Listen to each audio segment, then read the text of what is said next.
ঠাকুরপো, আর প্রায় কিছুই দেখতে পাচ্ছি না, তবু লিখে গেলাম। আমার মৃত্যুর জন্য কেউ দায়ী নয়।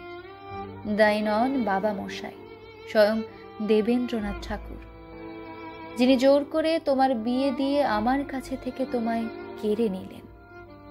দায়ী নন আমার মেজ্জা জ্ঞানদানন্দিনী, যিনি কোনোদিনই আমাকে তোমার নতুন দাদার যোগ্য স্ত্রী ভাবতে পারলেন না, দিলেন না এতটুকু সম্মান।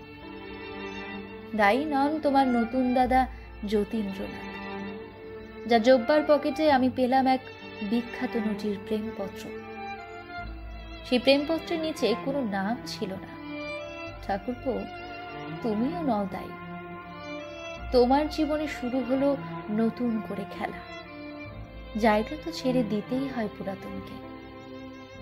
তুমিই তো লিখেছ ঠাকুরপো, ঢাকো তবে ঢাকো মুখ, নিয়ে যাও দুঃখ সুখ, চেও না ফিরে ফিরে, হেথায় আলোয় নাহি, অনন্তের পানে চাহি, আধারে মিলাও ধীরে ধীরে। তাই হোক ঠাকুরপো, আধারে মিলিয়া যাব আমি, কিন্তু তুমি দায়ী নও কোনো ভাবে। ঠাকুরপো, আমার মৃত্যুর জন্য দায়ী আমার অমোঘ নির্বোধ নিয়তি, পাপ যাকে বিদ্ধ করে না, পুণ্য যাকে বদলাতে পারে না। আমাকে মনে রেখো রবি, এ কথাটুকু বলার স্পর্ধা আমার নেই। আমার সব গেছে গো, সব গেছে। রবি, শুধু ভালোবাসাটুকু চাইনি, আজও তোমাকে খুব ভালোবাসি, এইটুকু বিশ্বাস করো। তোমার নতুন বৌঠা।